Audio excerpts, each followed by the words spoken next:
Hoş geldiniz. Bugün size bayılarak içeceğiniz bir çorba yapacağım. Çorbamız hem bağışıklık sistemini güçlendirecek hem de damakları şenlendirecek. Yani öyle böyle bir şey değil. Önce çorbanın bir genel hazırlığını yaptım ben sizin için. Ne yaptım? Anlatayım. 6 tane kapya biberi fırın tepsisine dizdim. Şu gördüğünüz şahane fırınımda yaklaşık 20-25 dakika üst ızgara olacak vaziyette iyice közledim. Arasına da 6 tane kabuğuyla beraber sarımsak attım. Onlar da gayet güzel közlendi. Üstündeki kabukları temizledim. Kabukları temizlemek için bir püf noktası vereyim size.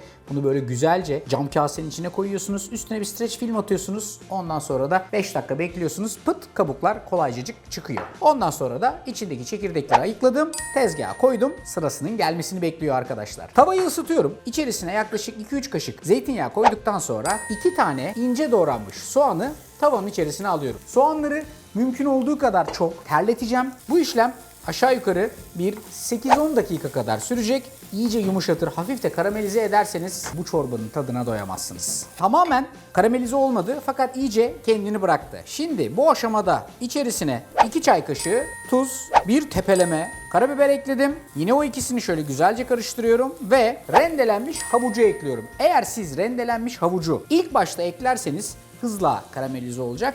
O yüzden doğru ayar bu. Yaklaşık bir 8-10 dakika kadar daha böyle çevirmeye devam ediyoruz. Şimdi ben buna bir tane de pancar ekliyorum. Pancarım haşlanmış pancar. O yüzden böyle çok fazla pişmesini beklemeyeceğim. Eğer çiğ pancar ekliyor olsaydım ne yapmam lazımdı Berşan? Kavurmak lazımdı. Sen Berşan mısın? Közlemek lazımdı. Herkesin kafasından bir fikir çıkıyor. Çiğ pancar kullanıyorsanız eğer güzel bir fırın kağıdı, üstüne bir alüminyum folyo direkt olarak fırına atıyorsunuz. Aşağı yukarı yarım saat içerisinde hafif böyle kendini bırakıyor. İyice şekerini salar kıvama geliyor ama bu haşlanmış güzel kıvamda bir pancar. Altını kısıyorum ve burada yavaş yavaş onları pişmeye bırakıyorum. Şimdi bu çorbaya İnanılmaz lezzet katacak unsurlardan bir tanesi de içerisine ekleyeceğimiz şuradaki zencefil. Bakın zencefil buna müthiş bir 6. vites gazı veriyor ve olağanüstü bir hale getiriyor. Hadi gelin hep beraber çorba yapalım. Peki çorba tenceremiz nerede? Bu tarifte çorba tenceresine ihtiyaç yok. Boş, vakumlu blenderımı tezgahın üstüne getiriyorum. Her şeyi bu arkadaş benim için tamamen kıvamına getirecek ve bir çorba haline getirecek. İster inanın ister inanmayın. Her şeyi vakumlu blenderımın haznesinden içeriye doğru döküyorum. Sonra 8 adet közlenmiş kırmızı biber, doğranmış zencefil, 6 tane közlenmiş sarımsak, birazcık tuz, biraz karabiber, 5 bardak kadar kaynar su.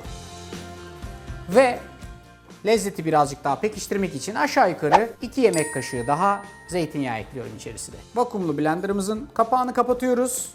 Ve bu arkadaşımızın işini yapmasını sağlıyoruz. Bak şimdi şipşak çorba. Hem de ocağa bile gitmeden.